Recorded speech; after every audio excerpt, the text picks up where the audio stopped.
Excellent addition to the SEC Network lineup. Our guy, Roman Harper, former Bama, New Orleans Saint, Carolina Panthers safety. Remember, online you can hit him up. Hope41.org is his website. He's on Twitter at Harp41, and during the Saturdays in the fall, you will see him on the SEC Network breaking down college football every Saturday. He's with us this morning. This is a little bit of a gamble. The wifey's at a doctor's appointment. He's got the newborn at home alone right now, so we're going to check in with our guy, Roman Harper, this morning. How we feeling, Ro? Good morning. Jordy, what's good, brother? I mean, the newborn is right here in my arm. I'm feeding him. He was just crying. Bro, I'm in. Let's go. Let's go, man. I know how that goes. It's good hearing your boy's face, man. Good hearing your boy's voices. How old now, Ro? We had him around the same time, right? Where are you at? Yeah, I'm 2 months. Okay, yeah, I'm at 4 months. He just hit 2 months.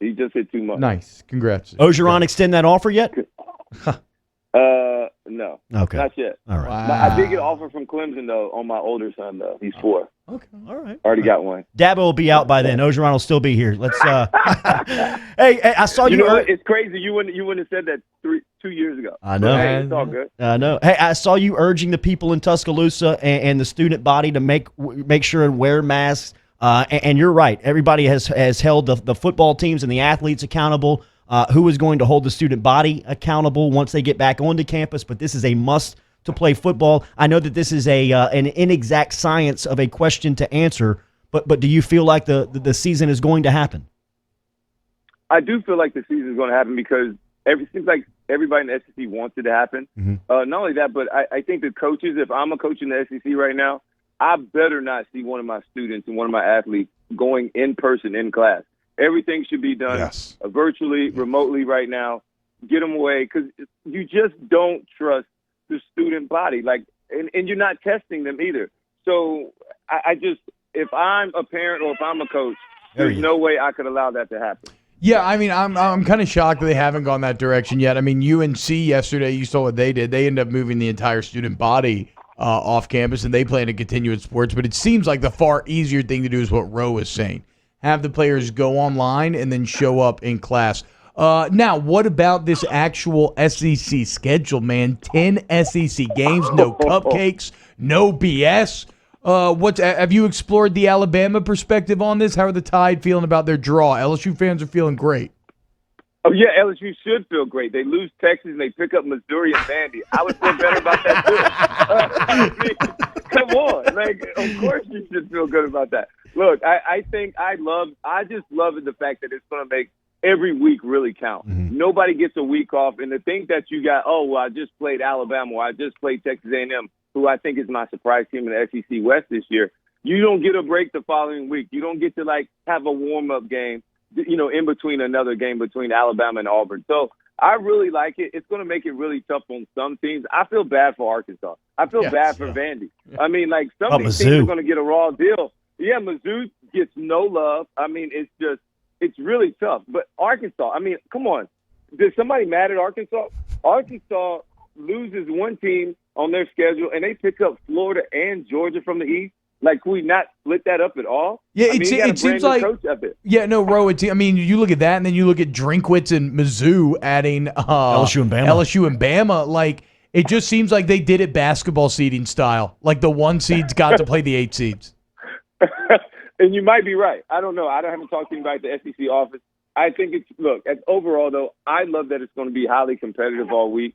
That not only that, but, the last week of the season, I believe LSU will have to play Texas A&M. Yep. That's going to be a great game. It does not get easy for anybody. There's no breaks in it. And not only that, but I don't think any team goes undefeated this year. There's no way you get through that schedule undefeated. Well, not only that, but you have to be 2 to 3, 4 deep in every position because not only is COVID out there lingering, which we don't ever want to bring up because we just hope everybody stays safe, but, you're taking a battle, a beating every week, and it's going to be a battle of nutrition and all those other things, man. You just got to survive. It's going to be survival of the fittest, and I think you will be able to get one or two teams, a couple of teams with 2 losses in the SEC championship. Yeah, LSU's going to close out with Ole Miss on the last Saturday of December, but they travel to College Station the weekend before that. You mentioned A&M as your sleeper in the West. What is it about the Aggies that you like? Well, look, Jimbo Fisher's got paid a lot of money to be a great coach, all right? And he's been doing a really good job of recruiting. Kellen Mond's been starting there since he's been on campus. If not now, then when, right? If not us, then who? Like, that is the type of mentality and the mantra that Texas A&M must have. They've been doing a great job on the recruiting trail. Now, a lot of guys, they got 8 returning starters on both sides of the ball. They have more experience. They have more guys that have played a lot. They've taken a lot of the lumps.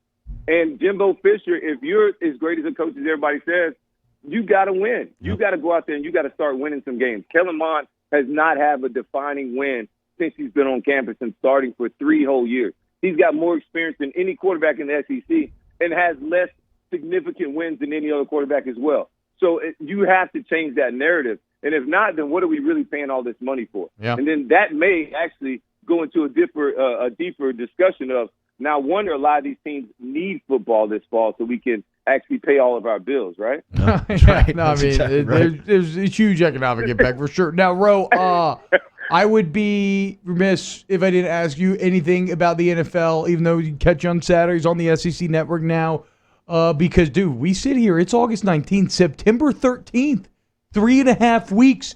You get Breeze versus Brady in the Dome. Tom Brady throwing to Mike Evans.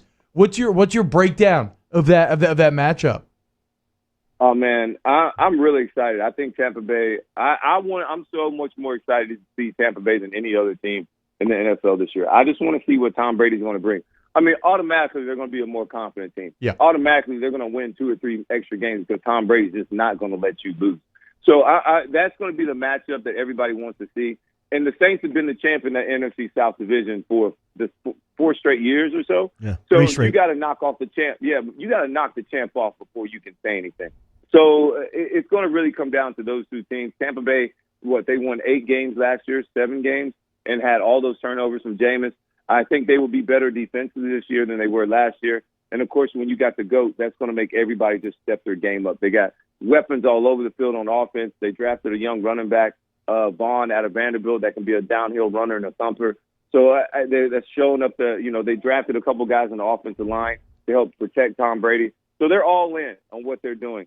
I look forward to it. It's all about, can Cam Jordan affect this guy up front? Can they actually take advantage of a young offensive line that Tampa Bay is going to be dependent on?